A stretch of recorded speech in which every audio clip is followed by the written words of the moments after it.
નમસ્કાર, સંવિધાન કેરિયર એકેડમીમાં આપનું સ્વાગત છે. હું છું ભાર્ગવ. આજે આપણે જોઈશું આજના અગત્યના કરંટ અફેર્સ. તો ચાલો શરૂઆત કરીએ.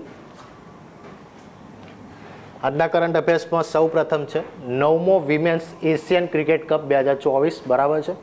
તો એક વન લાઇનર તરીકે યાદ રાખીશું, એટલું ઇમ્પોર્ટન્ટ છે નહીં, બરાબર, કે કોણ વિજેતા બન્યું છે. તો શ્રીલંકાની જે વિમેન્સ ક્રિકેટ ટીમ છે તો એ વિજેતા બની છે, બરાબર. તો એ વસ્તુ આપણે યાદ રાખીશું કે વિજેતા કોણ બન્યું છે, બરાબર.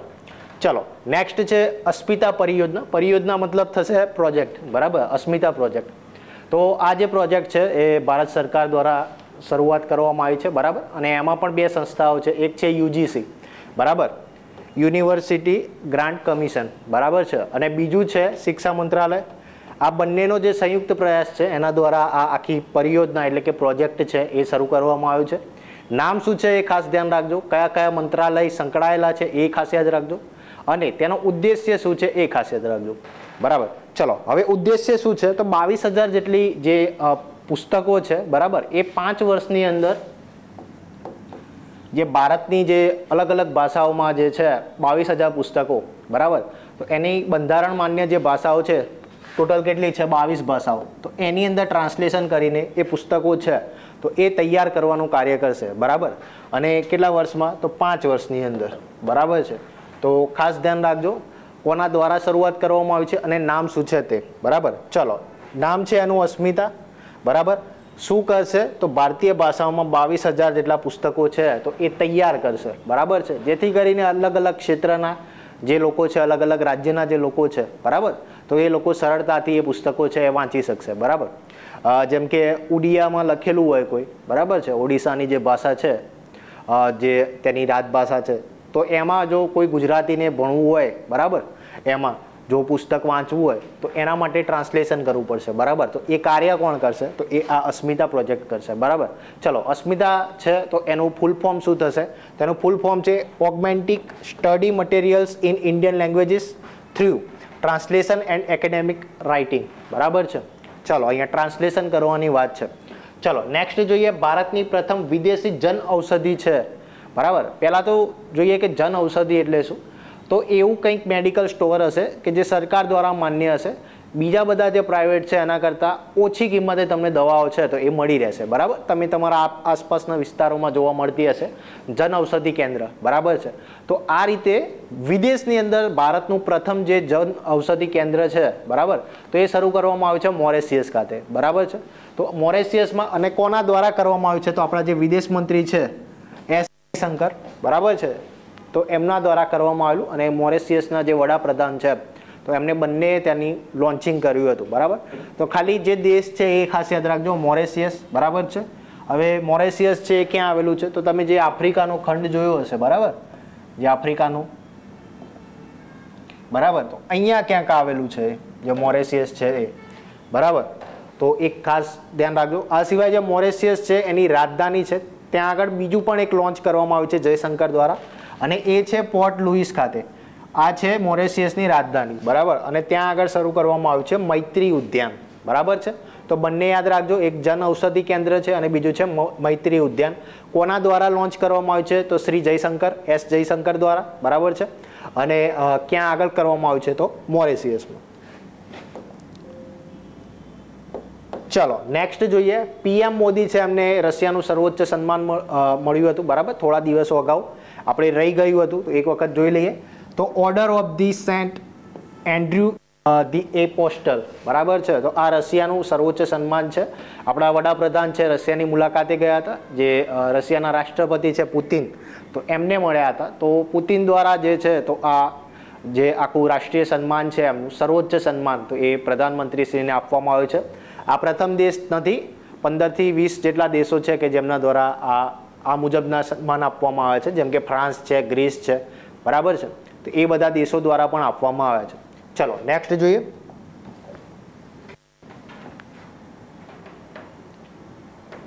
ચલો, નેક્સ્ટ છે એશિયન ડેવલપમેન્ટ બેંક વિશે, બરાબર છે. તો શા માટે ચર્ચા? એશિયન ડેવલપમેન્ટ બેંક દ્વારા એક રિપોર્ટ છે બહાર પાડવામાં આવે છે. એના અનુસાર જે નાણાકીય વર્ષ 2025 છે, મતલબ કે 2024-25 છે, તો તો એના માટેનો એક ગ્રોથ રેટનો જે જીડીપી ગ્રોથ રેટ છે તો એનો એક અંદાજ લગાવવામાં આવે છે અને આ અંદાજ કેટલો છે તો 7% જેટલો છે, બરાબર. તો જો પૂછવામાં આવે કે એડીબી એટલે કે એશિયન ડેવલપમેન્ટ બેંક દ્વારા કેટલો અંદાજિત રાખવામાં આવે છે ભારત માટે, તો એ છે 7%, બરાબર છે. અહીંયા વાત કરીએ આપણે એશિયન ડેવલપમેન્ટ બેંકની, તો એનું વડું મથક આવેલું છે ફિલિપિન્સ ખાતે અને એની સ્થાપના થઈ હતી 1966ના રોજ, બરાબર છે. આ સિવાય ચલો બીજા બધા રિપોર્ટ જે આ મહિને આપણે જોયા હતા તો એક વખત રિવાઇઝ કરી લઈએ, જે છેલ્લા 2 મહિનાના છે. એક રિપોર્ટ આપણે જોયો હતો અંકટાડનો UNCTAD રિપોર્ટ જે જોયો હતો એના અનુસાર 2023માં જે FDI છે મતલબ કે ફોરેન ડાયરેક્ટ ઇન્વેસ્ટમેન્ટ જે પ્રાપ્ત કરવામાં જે ભારત છે એનો ક્રમ છે એ 15મો થઈ ગયો છે, બરાબર. પહેલાં ભારતનો ક્રમ છે એ 15થી ઓછો હતો, બરાબર, પરંતુ 2023માં જે છે તો એ થોડો વધી ગયો છે ક્રમ અને એ બન્યો છે 15મો, બરાબર. આ સિવાય જે આ રિપોર્ટ છે એનું નામ છે વર્લ્ડ ઇન્વેસ્ટમેન્ટ રિપોર્ટ, બરાબર છે. તો એક આ ખાસ યાદ રાખજો કોના દ્વારા રજૂ કરવામાં આવે છે તો અંકટાડ મતલબ કે UNCTAD. ત્યારબાદ નેક્સ્ટ આપણે જોયું હતું કે national council on applied economic research, બરાબર. તો એમના દ્વારા પણ ભારતનો જે જીડીપી ગ્રોથ રેટ છે તો એનું અનુમાન લગાવવામાં આવેલું અને એ હતું 7.5%. કયા વર્ષ માટે તો 2024-25 માટે.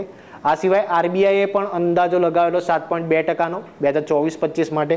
એના સિવાય NSO, બરાબર છે, એમના દ્વારા પણ 8.2%નું લગાવવામાં આવેલું. આ સિવાય વર્લ્ડ બેંક છે એમના દ્વારા લગાવવામાં આવેલો 6.6%નો, બરાબર.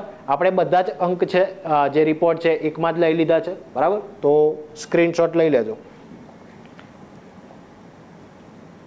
ચલો નેક્સ્ટ છે ગેવરા કોલસા ખાણ વિશે, બરાબર. તો worldatlas.com છે એમના દ્વારા વિશ્વની સૌથી મોટી જે ખાણો છે કોલસાની જે ખાણો છે તો એનો એક રિપોર્ટ બહાર પાડવામાં આવેલો, બરાબર. એની અંદર જે ટોપના જે ખાણો છે એની અંદર ભારતની ઘણી બધી ખાણોનો સમાવેશ થયો છે. એમાં પણ જે છત્તીસગઢમાં આવેલી જે એક ગેવરા ખાણ છે, બરાબર, તો એનો ક્રમ આવે છે 2જા નંબરનો, બરાબર. આખા વિશ્વમાં સૌથી મોટી ખાણો છે કોલસાની, એમાં બીજો ક્રમ કોણ ધરાવે છે આ ગેવરા કોલસા ખાણ, બરાબર. હવે તમને સવાલ કઈ રીતે પૂછાશે, સવાલ એ રીતે પૂછાશે કે જે ગેવરા ખાણ છે કે જેને તાજેતરમાં worldatlas.com દ્વારા દ્વિતીય ક્રમ આપવામાં આવે છે તો તે કયા રાજ્યમાં આવેલી છે, બરાબર. તો એ છત્તીસગઢમાં આવેલી છે, બરાબર. જે આ આખો રિપોર્ટ બહાર પાડવામાં આવે છે એમાં પહેલા ક્રમે તો યુએસએની છે, બીજા ક્રમે ગેવરા છે, ત્રીજા ક્રમે અને જે ચોથા ક્રમે છે તો એમાં પણ છત્તીસગઢની બીજી એક ખાણ છે એનું નામ છે, બરાબર. મતલબ કે છત્તીસગઢની ખાસી બધી ખાણ છે તો એનો સમાવેશ જે ટોપ 20 ટોપ 50માં સમાવેશ થાય છે, બરાબર. ચલો આ સિવાય જો પ્રથમ પૂછવામાં આવે તો એ યુએસએની બ્લેક થંડર માઇન્સ છે, બરાબર.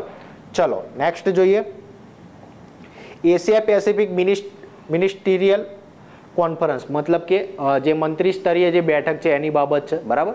તો ક્યાં આગળ આયોજન કરવામાં આવેલું કરવામાં આવશે તો એ ભારત ખાતે કરવામાં આવશે, બરાબર છે. અને આ સિવાય આનું સંસ્કરણ કયું છે જો એમ પૂછવામાં આવે કયું એડિશન છે તો 2જા નંબરનું એડિશન છે, બરાબર. ભારત ખાતે આયોજન થશે. ચલો નેક્સ્ટ અહીંયા વાત કરી છે એશિયા પેસિફિકની, બરાબર છે. હવે આ જે મંત્રી સ્તરીય બેઠક છે એ શેના માટે છે, બરાબર. તો એ છે સિવિલ એવિએશન માટે,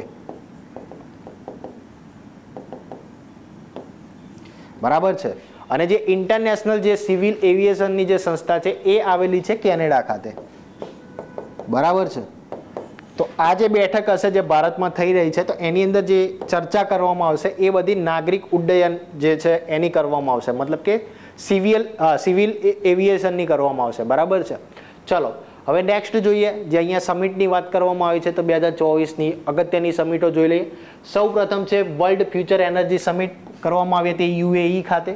ત્યારબાદ જોયું હતું વર્લ્ડ સસ્ટેઇનેબલ ડેવલપમેન્ટ સમિટ નવી દિલ્હી ખાતે કરવામાં આવેલી. ત્યારબાદ જોયું હતું પહેલી ન્યુક્લિયર એનર્જી સમિટ એ કરવામાં આવેલી બ્રસેલ્સ ખાતે. ત્યારબાદ જોયું હતું 9મો રાયસીના ડાયલોગ, બરાબર. દર વખત જેટલી વખત જે ભણાવું છું એટલી વખત કહું છું કે રાયસીના ડાયલોગ પૂછાય તો નવી દિલ્હી ખાતે જ થાય છે. ત્યારબાદ જોઈએ તો આપણે પ્રથમ digital India future skill summit એ કરવામાં આવેલું આસામના ગુવાહાટી ખાતે. ત્યારબાદ જોયું હતું 7મો હિન્દ મહાસાગર સંમેલન એ ઓસ્ટ્રેલિયાના પર્થ ખાતે. ત્યારબાદ જોયું હતું વિશ્વ સરકાર સંમેલન 2024 UAEનું દુબઈ ખાતે. ત્યારબાદ જોયું હતું યુનેસ્કો વર્લ્ડ હેરિટેજ સમિટ કે જેની અધ્યક્ષતા 2024માં ભારત પાસે છે. તમે અત્યારે ન્યૂઝપેપરમાં એના વિશે જોતા હશો. બરાબર છે. આ સિવાય યુનેસ્કોની વાત આવી તો એક સાહિત્ય શહેર તરીકે પણ ઘોષણા કરવામાં આવી છે, બરાબર, ભારતમાં, અને એનું નામ છે કોઝીકોડ. આ સિવાય જો સંગીતનું શહેર પૂછવામાં આવે તમને તો એ ગ્વાલિયર બન્યું હતું છેલ્લે. આ સિવાય આર્ટ એન્ડ ક્રાફ્ટમાં જો પૂછવામાં આવે તો એ હતું શ્રીનગર, બરાબર છે. શેમાં? આર્ટ એન્ડ ક્રાફ્ટમાં, બરાબર. આ 21માં આઈ થિંક ઘોષણા કરવામાં આવેલી જે શ્રીનગર છે એની, બરાબર.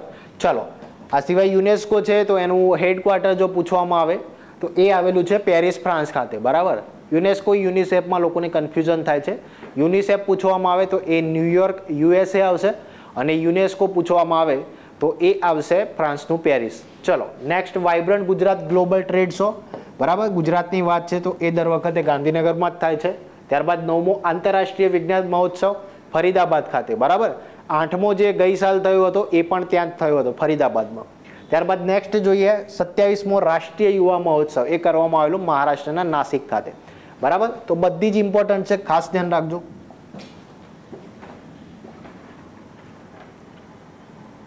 ચલો નેક્સ્ટ છે વન સાયન્ટિસ્ટ વન પ્રોડક્ટ વિશે, બરાબર. તો આ જે પ્રોજેક્ટ છે તો આ પ્રોગ્રામ છે એ શરૂ કરવામાં આવે છે ICAR દ્વારા, બરાબર. Indian council of agriculture research, બરાબર છે, એમના દ્વારા શરૂ કરવામાં આવે છે.